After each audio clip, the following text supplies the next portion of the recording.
More than 1 in 4 women struggle with insomnia.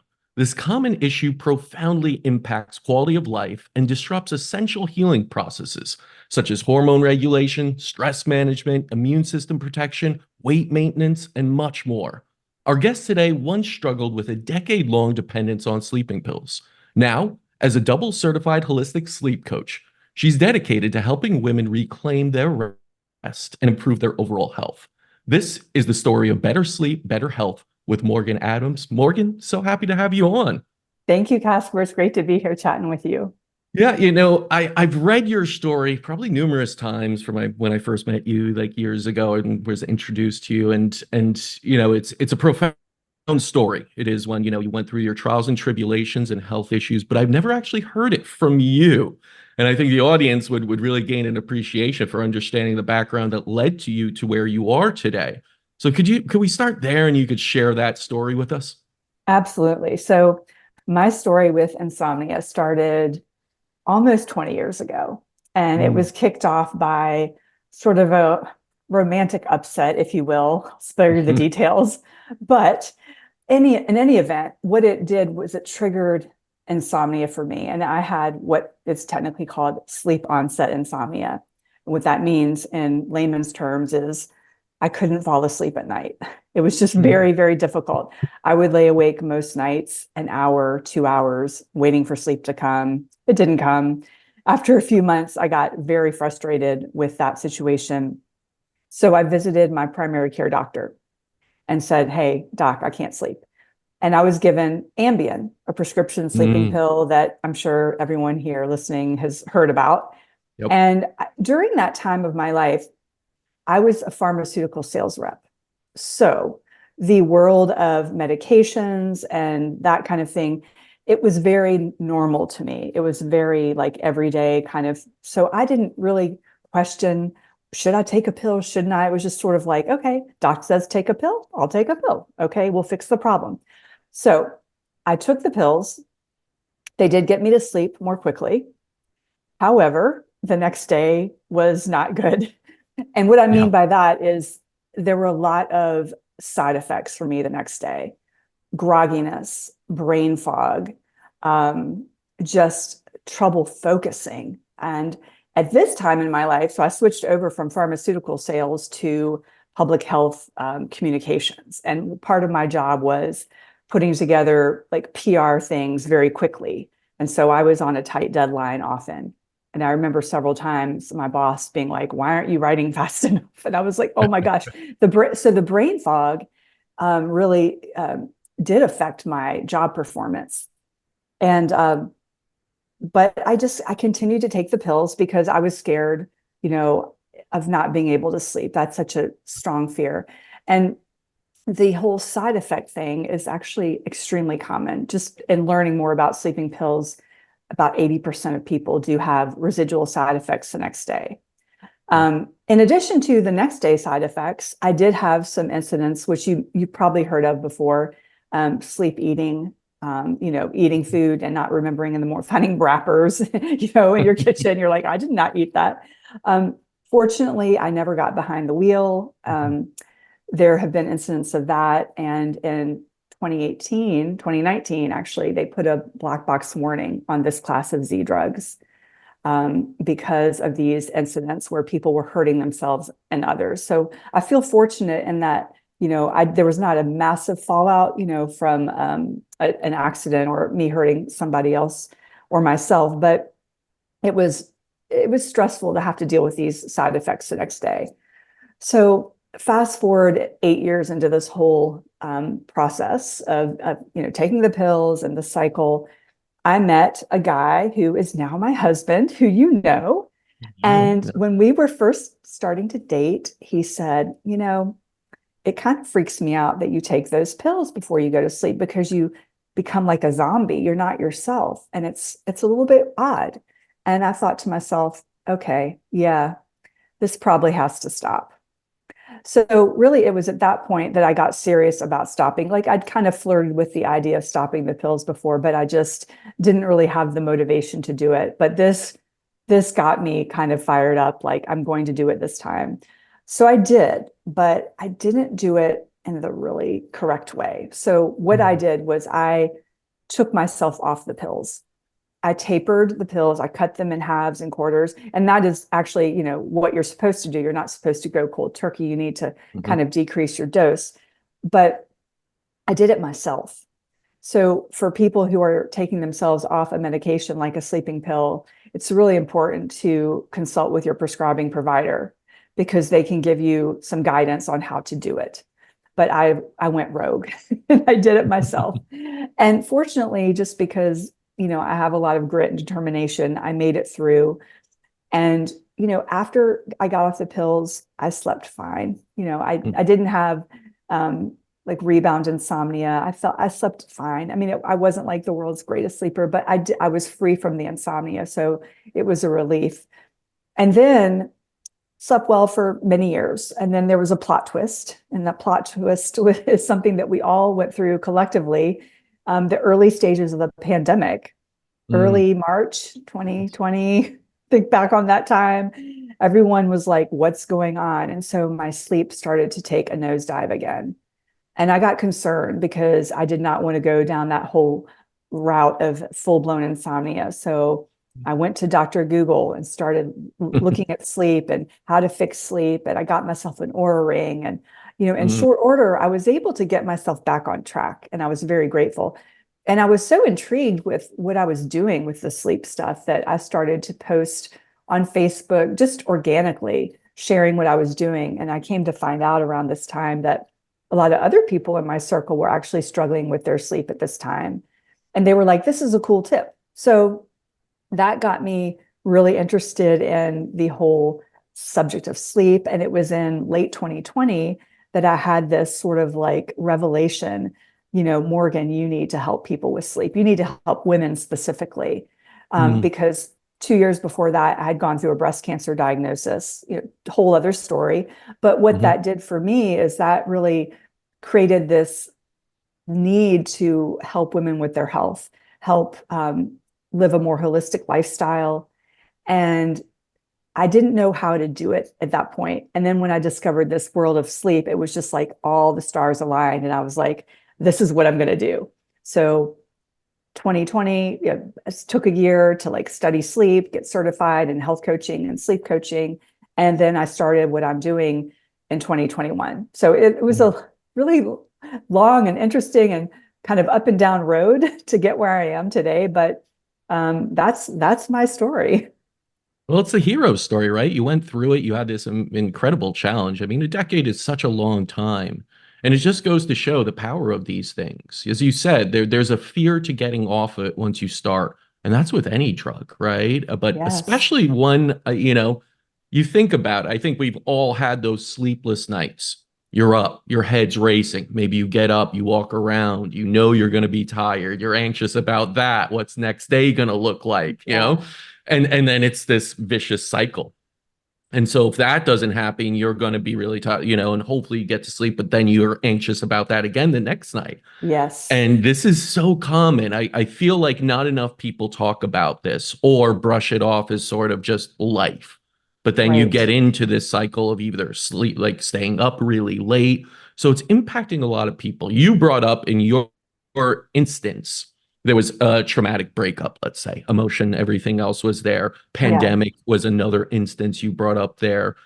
But, why is it that so many people, beyond those, do you have any other whys that are causing what is now really an epidemic of so many people having poor Yeah. sleep? Yeah. So it's really multifactorial. I think the main driver is stress and anxiety.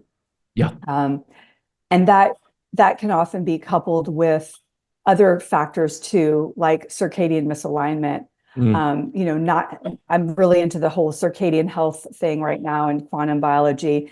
And not to go on a tangent, but a lot of people are living in a way that is not aligned with their light diet is off. They're Yes. getting too much brightness at night. They're not getting enough Hmm. brightness during the day, and that can create a huge problem.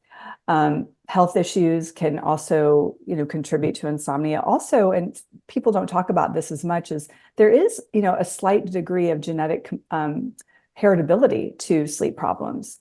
And, oftentimes with my clients, they'll tell me, their parents had insomnia too.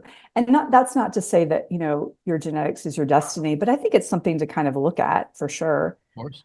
So ultimately, there's just so many factors out there creating insomnia. But in my experience with my practice, it's mainly anxiety and stress. And that anxiety and stress actually just gets compounded into the sleep arena. So they've developed this sleep anxiety, and it almost takes on a lot, like their original stressor um, Mm-hmm. could potentially be solved, but they've developed these behaviors and attitudes that actually keep the insomnia going. And they're doing things unbeknownst to them that just keep it on that trajectory. So it's quite a complicated issue at times for It people. really is so multifactorial. I mean, you bring up probably the two biggest one, anxiety, the stress, this always, thoughts running through our heads, correct? And of course Yes. the advent of, cell phones always at our disposal. And then you get into it's not just what it's showing us that's making it stressful, it's the artificial blue light that our bodies Yes. and eyes pick up, producing cortisol instead of melatonin and keeping Right. us up. And then we're hooked into it and staying up really late. And you see this more and more even with children, of course, because they're very much exposed to, and kind of, pacifiers have become iPhones in a Oh, sense. yes. Oh, yes. But for someone that maybe is starting to feel or is going through this process of, all right, I'm having trouble sleeping. What is your advice at that starting point? Because it's nice that we could say all the whys, we could say kind of remove some of these things, do, sleep hygiene and turn, off the lights at night. But you still may be ruminating in your head. I'd love to hear, what is your best advice for starting to turn that around, or at least not making it such a vicious cycle? Yeah, there are a few things I do. I would first start off with working on your circadian rhythm and Hmm. helping get that aligned. And one of the biggest players in that is having a consistent wake up time. And that's hard for a lot of people to do because there's this sort of like, oh, I want to sleep in on the weekend. It feels so luxurious. And yes, it does. But your body and your brain don't know the difference between Monday and Saturday. So usually when I'm working with my clients, one of the first things we're doing is getting that wake time really dialed in and Hmm. finding a wake time that's actually going to work across the board for all days of the week. And what we find also when you have that anchored wake time is you become sleepy around the same time each Yep. night because your adenosine pretty much tops off, kind of needs to be released after about 16, 17 hours. So that wake time just sort of helps the whole consistency kind of keep going and going and going. And then the second part of the circadian alignment piece I would add is the morning light and as soon as you get up. So, within an hour of waking, getting up, getting outside, and not having anything on your eyes. So, Yep. where I live and taking the dogs for a walk every morning, I see people wearing their sunglasses. And I Yep. know they're really proud of themselves for getting out and walking, but they're doing themselves a disservice by having something covering their eyes. Because when the natural light hits our retina, it sends this signal to our suprachiasmatic nucleus, which is our Hmm. circadian pacemaker. And from there, there's this beautiful cascade of hormones and neurotransmitters firing off, and you're getting a lot of health benefits from that. So if you shield your eyes with sunglasses, you're missing out on all of that. So just pro tip, leave the sunglasses at home. Yeah. So we've covered, some of the circadian alignment pieces. And then I think the next thing I would probably talk to somebody about if they were kind of the anxious mindset, had a lot of stresses. Um, I work with a lot of people who are busy professionals, and they're on the go. They've got back-to-back appointments. Their whole day is booked solid. And Hmm. so what ends up happening in a lot of those scenarios is they don't have any white space during their day to process their thoughts and emotions. And so the only time they have to deal with those thoughts and emotions is when their head hits the pillow Yeah. or when they wake up at 2 or 3 in the morning. All of Mhm. those things come like bubbling to the surface. So in those cases, what I recommend is taking what I call mindfulness snacks. And Mhm. so you've heard of exercise snacks, the little small bursts of activity throughout the day. It's similar to that in that you're taking breaks to have mindfulness. And so what that could mean would be a variety of things. It could be doing some meditations. It could be breath work. It could be journaling. It could be just walking outside in nature without your podcast. And I know people want to listen to your podcast, but turn the podcast off No, don't. while, don't consume extra information, because information is coming at us right and left all day long. So the whole point is to just schedule those breaks. And a lot of people that I work with need to actually put those breaks on their calendar, and I would recommend starting small, like maybe 10 minutes in the morning, 10 minutes afternoon, 10 minutes in the evening, to kind of give yourself that decompression time, that white space where you're just literally doing nothing. And maybe some of the thoughts and feelings you're having during the day about the goings on of your day are able to get processed during that time. I found that to be a game changer in my life, that idea of time blocking versus just task management. Because task management, you'll always have tasks there and it'll almost overwhelm you. Whereas if you just block that in and always have a morning routine, even like you said, 5 minutes to just decompress, then at noon, 5 minutes again to do deep breathing exercise or something, right? Do that throughout. It's counterintuitive because everyone's like, well, we only have 24 hours in a day. But it's how you're using it. If you're constantly go, go, go, and it's nonstop, like you said, and your only time to stop and think really is when you're going to bed, you're doing it wrong. And that's going to actually work against you. It's not healthy. You'll be higher stress levels. You'll sleep worse, and you won't perform as well during the day to get everything you need to get done efficiently. So the idea of time blocking really is like, hey, put it in at, whatever it is near sunset to go for a walk. Right. Get in that red light spectrum that's already calming you down a little bit, getting you prepped, getting outside, clearing your head, walking, getting some energy fresh.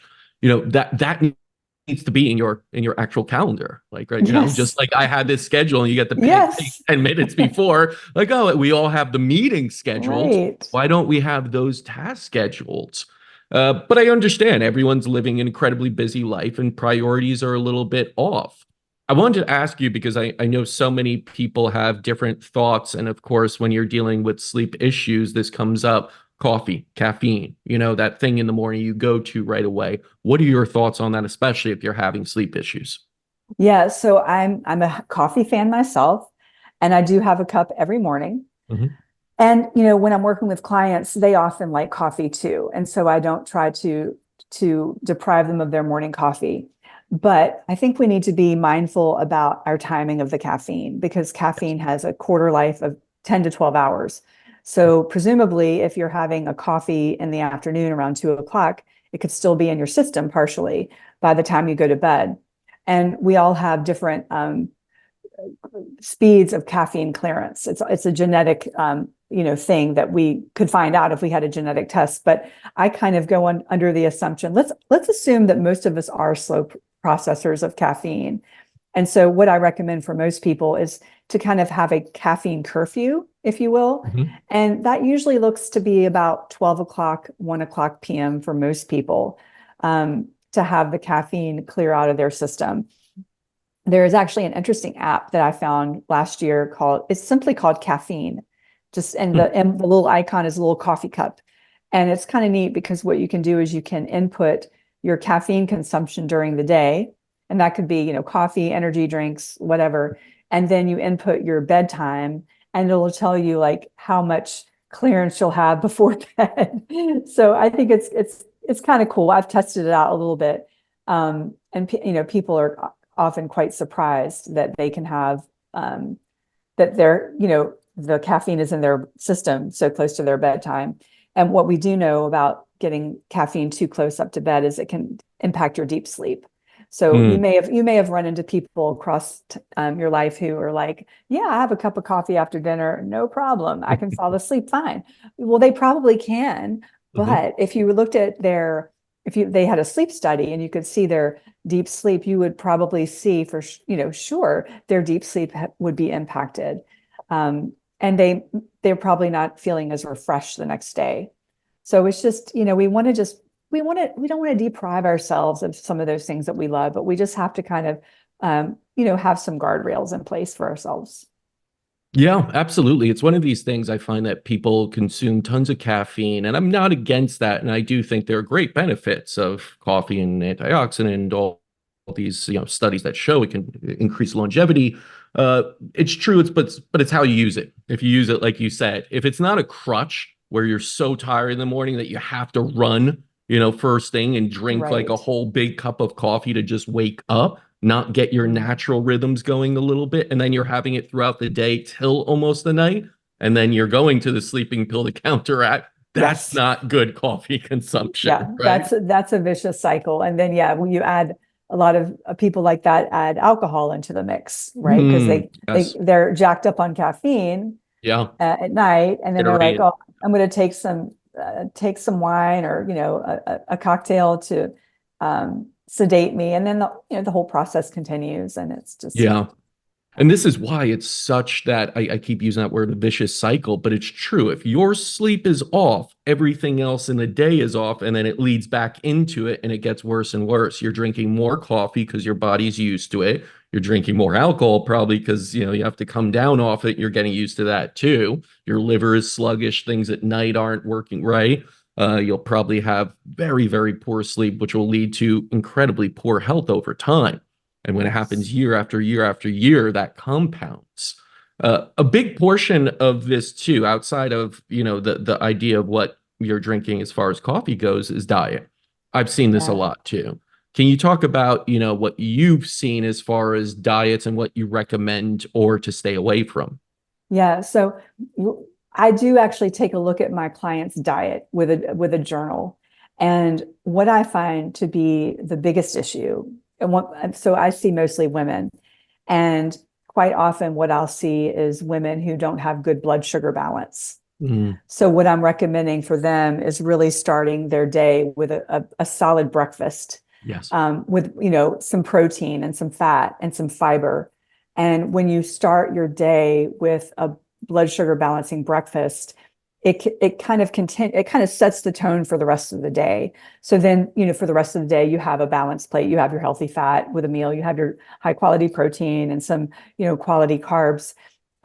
What you can end up doing is creating that blood sugar balance from the day into the night, and that helps you sleep through the night. So what happens often is people who wake up at 2 or 3 in the morning will have a blood sugar crash. So their blood sugar is imbalance. It crashes at 2 or 3 a.m., creates the cortisol spike, which wakes them up. So first step is really to make sure that your blood sugar stays balanced. And you can wear CGM and kind of assess that for yourself.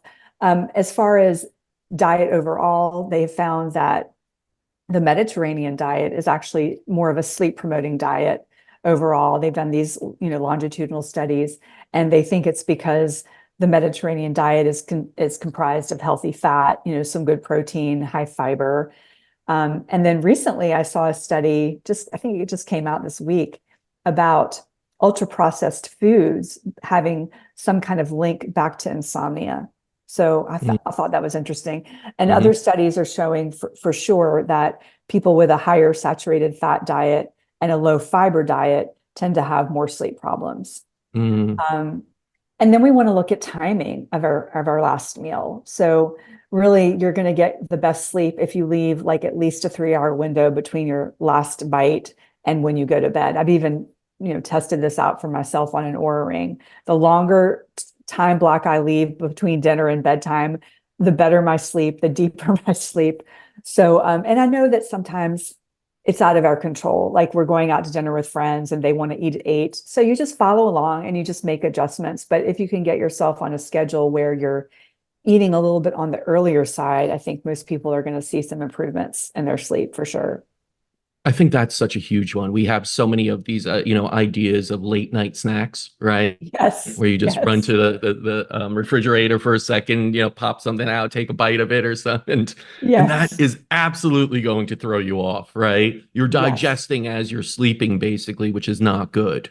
We should yeah, already be past the digestion phase and really allow yeah, regeneration to happen and get into that deep REM. But It's so hard. I mean, I lived in New York City for 20 years and worked kind of these long hours at times where you get home and it's already 8. You're like, I haven't eaten and I'm starving. Right. What's your advice there? Because again, like you said, sometimes, you just got to go to dinners that start a little bit later with people, and you can't just avoid that forever. Yeah, I would say choose, foods that are low in saturated fat, high in Hmm. fiber, have a good protein, have a healthy fat, have a, little bit of complex carbs that can help too, and not too much, like not, gorge yourself because you're so hungry. So if you manage it in that way, you'll find that your sleep isn't wrecked. Now, there Yeah. is a little caveat in there that I should probably mention.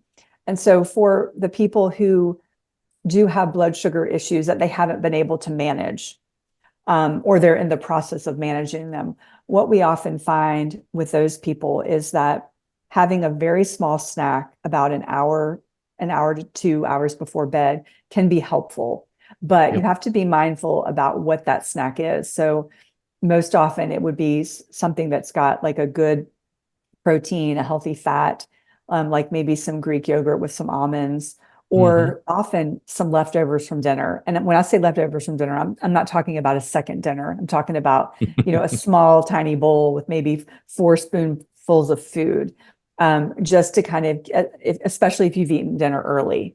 So for the people that are waking up at 2 or 3 a.m., that's often sort of a thing that I tell them to try, because that way we can kind of look and see if it's the blood sugar issue that's waking them up. So, and if you do find that the little snack helps you, prevent you from waking up, you don't want to continue to do that ongoing. You want to actually get to the root cause and work on your blood sugar management from a more holistic perspective. And that I would probably say get a CGM, Hmm. maybe have a coach to help you through that. But that there's just that little small caveat I wanted to mention for, a little Yeah. subset of folks.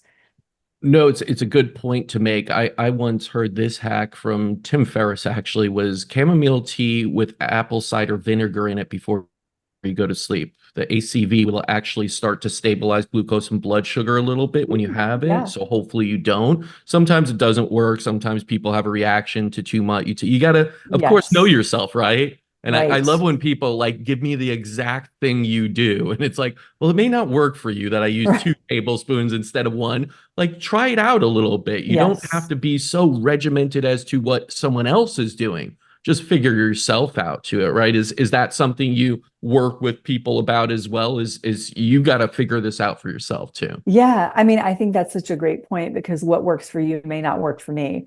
Yep. So I provide, suggestions and guidance for my clients. And oftentimes it's just lots of experiments. And Yes. we'll come up on what is the kind of the magic bullet for them. Um, but there's often not like one magic bullet. It's often a compounding of small little changes through time that kind of create kind of move the needle over time.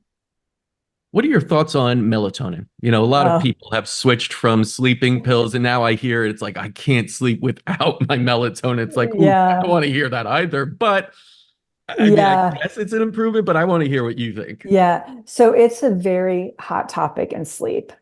And I think that we need to, if we're going to use it, we need to be careful of the sourcing. They did a study, I think it was 2017, where they pulled different melatonin bottles off the shelves in Canadian drugstores and pharmacies, and they found a very wide variance in Hmm. what was listed on the label and what was actually in the product.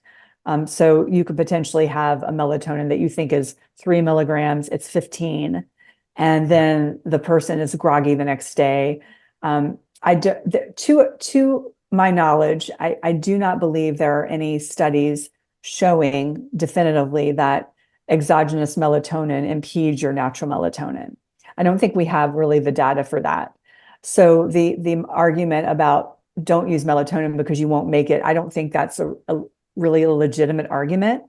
Um, but for me personally and my client base, if someone is over 50, I am not opposed at all for them trying to use melatonin, only because as we get into our 50s, our melatonin production starts to wane.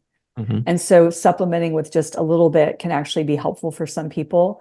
And what I've been recommending for the past year is a plant melatonin called Mm, ergotanin. And they've mm. actually done head-to-head studies comparing it to synthetic melatonin, and they found there was like 400% more anti-inflammatory and antioxidant properties. It's made from just rice, chlorella, and alfalfa. So Interesting. I find that's I look at it as a very potent antioxidant versus necessarily like something for quote sleep. So I'm not opposed to use cases for melatonin in those scenarios where someone's Yeah. 50 plus. But if you're 25, 30, there's probably not a real reason for you to have melatonin unless you have a circadian rhythm disorder or you're dealing with jet lag. Um, I think it's, overused, honestly, among people. And I think there's probably a big placebo effect with it. Oh, yeah. It's comfort. As with many supplements and medications. But it's a very divisive topic, I think, in the health field and the sleep field, and people have strong opinions, and I tend to kind of vacillate, but at this moment in time, I'm actually, pretty much a proponent of it for people 50 plus in smaller doses. It's good to know. No, it's a really interesting subject when you see so many different studies, and I do agree with you. There are no studies that I know of, and I spoke with Dr. James DiNicolantonio about this, who looked into it and was researching it, that there are no studies, even high doses of melatonin over time would stop your own production if you stop taking it. Nevertheless, like if you're using it as such a crutch and you're panicking because you don't have melatonin by your bedside, that's probably Right. not a good thing, Right. right? Exactly. Yeah, it's a psychological crutch. And I think people need to understand that there are so many things we can do to encourage our natural melatonin production. Absolutely. Going back to that whole circadian rhythm alignment, if you're staying, if you're kind of avoiding blue light at night or bright lights at night and you're getting plenty of daylight exposure, those are great ways to just get your own melatonin kind of going, so that you may not feel the need to like delve into the, exogenous melatonin. Absolutely. I think that's where, people need to focus the most on getting their natural levels to where they need to be rather than trying to introduce things Yes. into their body. Our Yes. bodies are already incredibly Yeah. capable of helping us go Yes. to sleep, regenerate, get into deep sleep. We're just impeding it. And it's not that we lack things from the outside to put in. It's just we lack the actions in a sense to get us to the proper state of where our bodies are in homeostasis. Absolutely. Yeah. We need to really focus in on the behaviors and get like the way that I look at supplements overall is they can be useful to an extent, but you really need to work on the behaviors and the habits. Once you've really kind of maximized those, I think there's a use case for delving into the supplements, but you can't out supplement bad habits.